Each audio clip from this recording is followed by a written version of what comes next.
नमस्कार. मी शरद पोंक्षे. राष्ट्राय स्वाहामध्ये आपल्या सर्वांचं स्वागत. काल विधानसभेमध्ये सभापती राहुल नार्वेकर यांनी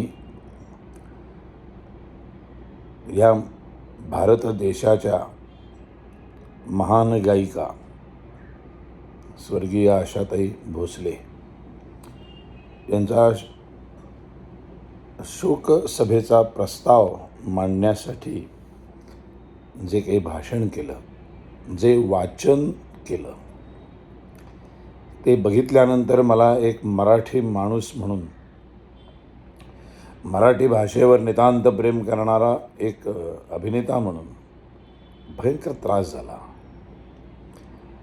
मला काही प्रश्न पडले. इतकी अक्षम्य चूक सभापती पदावर असलेल्या एका लोकप्रतिनिधीकडनं कशी काय होते? हे काय आहे म्हणजे ह्याच्या पाठीमागं?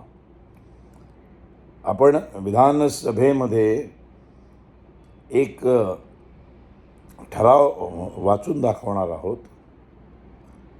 म्हणजे आम्ही नाटकात काम करणारी माणसं, आम्हाला काहीही स्टेजवर जाऊन जेव्हा लोकांच्या समोर बोलायचं असतं, वाचायचं असतं, इव्हन अगदी मी व्याख्यानं देतो तीसुद्धा मी वाचत नाही, मी उत्स्फूर्तपणे देत असतो.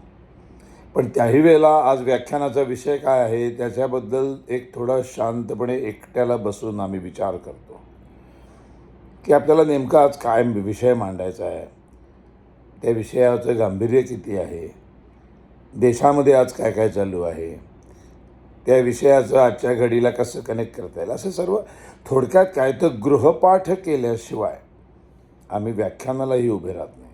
नाटक सिनेमात तर आम्हाला दिलेलं असतं, ते चोख पाठ करून आम्ही बोलतो. तुम्ही सभापती आहात, विधानसभेचे तुम्ही अध्यक्ष आहात. अध्यक्ष म्हणतात त्यांना, सभापती लोकसभेचा असतो, विधानसभेचे अध्यक्ष आहात. तर तुम्हाला थोडंसं इतकं की थोडंसं आधी आपण त्याचं वाचन करावं, आपण त्याचं 1-2-4 वेळा ते वाचावं. जर ते तेव्हाच आधी जर त्यांनी वाचलं असतं, डोळ्याखालनं घातलं असतं, तर त्या ज्या कोणी ते लिहिलेलं आहे तो प्रस्ताव, तो लिहिलेला आहे तेच वाईट आहे, ते चुकीचं आहे, हे सगळं तुम्हाला तेव्हाच कळलं असतं. थोडासा गृहपाठ करायला नको का? ह्याला काय म्हणायचं आपण? ह्याला माज म्हणायचा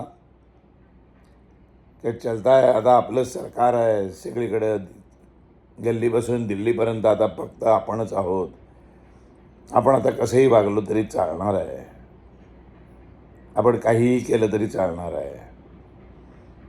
आता सगळेच पक्षातले आमदार खासदार आपल्याकडेच यायला लागलेले आहेत, त्यामुळे भविष्यामध्ये आता आपल्याला कोणी हरवू शकणार नाही. काय म्हणजे हा जो ओव्हर कॉन्फिडन्स आहे हा कसला आहे? कशातून येतं हे सगळं? का त्यांना एकदाही वाटलं नाही असं की हे आपण वाचणार आहोत, ह्याचं आधी एकदा वाचून घ्यावं? तीव्र तीव्र शब्दात याचा निषेध करतोय मी. आमच्या मराठी भाषेला अभिजित भाषेचा दर्जा मिळाला आहे. आज मराठी भाषेसारखी समृद्ध भाषा नाही, आणि आमच्या या लोकप्रतिनिधींना, विधानसभेच्या अध्यक्षपदावर बसलेल्या माणसाला साधं वाचता येत नाही. एखादा शब्द चुकू शकतो, मी समजू शकतो. सतत चुका.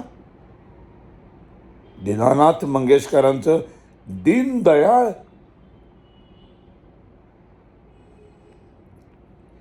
किती किती अक्षम्य चुका आहेत ह्या. आता ह्याचं काय करायचं मग? याला काही शिक्षा वगैरे नसते का? यांना काही प्रायश्चित्त घ्यावं लागणार नाही का? घ्यायला पाहिजे प्रायश्चित्त.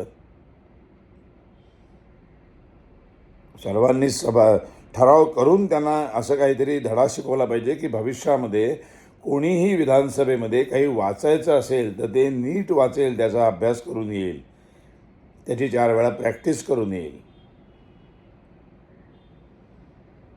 तीव्र संताप माझ्या आपल्या मराठी भाषेवर प्रेम करणाऱ्या तमाम लाखो करोडो मराठी जनांचा अपमान म्हणण्यापेक्षा आम्हाला तुम्ही दुखावलंत तुम्ही आम्हाला. नाही राहुल नार्वेकर, बहुत बड़ी गलती की आपने, बहुत बड़ी गलती की. याला क्षमा नाही होऊ शकत. तुम्हालाच त्याचं प्रायश्चित्त घ्यावं लागेल. आम्ही नाही विसरणार आहे. धन्यवाद.